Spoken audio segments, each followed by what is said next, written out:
السلام عليكم ورحمة الله وبركاته. ازيكم عاملين ايه؟ يا رب دايما تكونوا بخير. النهاردة بإذن الله هنعمل إيه الهواية بتاعتي الجميلة اللي أنا بحبها على طول، هي زراعة الأسطح بجانب حبي الكبير للمطبخ والوصفات. إن شاء الله النهاردة هنزرع الكوسة على السطح بطريقة جميلة جدا جدا.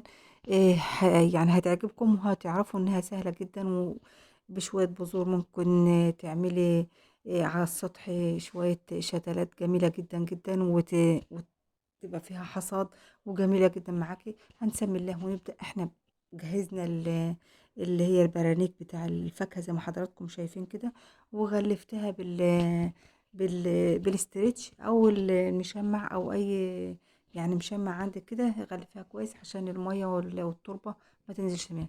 بعد ما جهزت التربة بتاعتنا رويتها كويس جدا وغمرتها بالمية زي ما حضراتكم شايفين كده.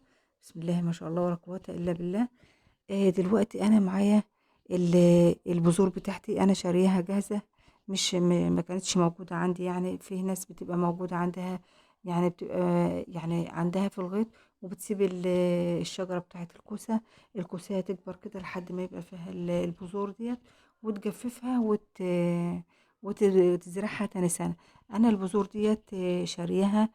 طبعا البذور غالية جدا لان هي يعني بتبقى مستوردة. انا جبت البذور وغلفتها كده بمنديل فويل طبقة واحدة، وعلى بعد سنتي واحد بس بدأت أحط البذرة بتاعتنا. طبعا ممكن لازم المية دي تجف كمان شوية.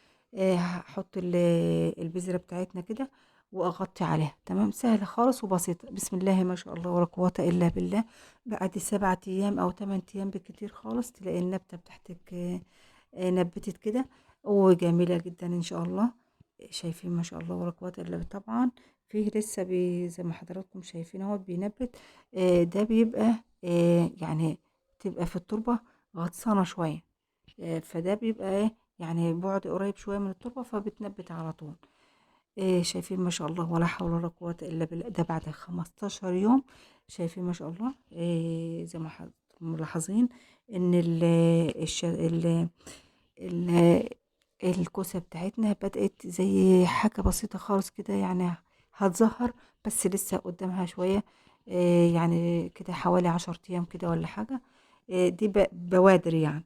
وزي ما حضراتكم شايفين قشور البيض طبعا ما برميهاش، بحطها في التربة. شايفين ما شاء الله ولا حول ولا قوة إلا بالله. دلوقتي احنا معانا هنسمد الكوسة بتاعتنا بدون مبيدات. يعني مبيدات اللي هي المبيدات الضارة. لا، معانا اللي هو البي ان كي اللي هو 20 20 20، اللي انا جايباه بقالي فترة، بس والله ما اعرف سعره ايه دلوقتي. هو عندي بقاله شوية. ف يعني لو حد خبير في الزراعة يقول لي هو فسد ولا لا. فانا جبته وجربته على شجرة الفلفل، فما عملش فيها حاجة، يعني ما بوظهاش ولا حاجة. فدلوقتي انا هحط معلقة كبيرة على لتر مية وادوبه كويس جدا، وهبدأ اسقي الكوسة بتاعتنا والنباتات اللي موجودة عندي دلوقتي، عشان المجموع الخضري بتاعها والزهور تبدأ آه، تبدأ تثمر بقى ان شاء الله. هدوبه كويس جدا.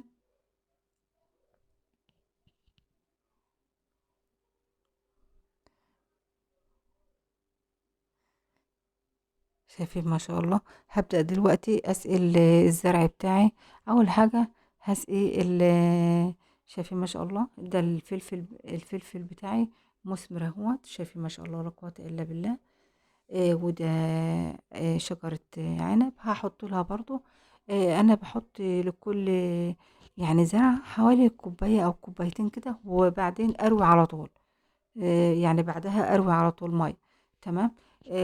ان شاء الله ان شاء الله لو الفيديو عجبكم ما تنسونش في اللايك واشتراك طبعا في القناة. واشوفكم على خير في فيديو قادم بإذن الله لما نيجي نحصد. ودي شجرة التين هحط لها برضو بإنك اللي هو المبيد بتاعنا او المغذي بتاعنا. اشوفكم على خير بإذن الله في فيديو قادم لما نيجي نحصد الكوسة يا رب يا رب الفيديوهات بتاعتنا تكون بتعجبكم، واشوفكم على خير في فيديو قادم.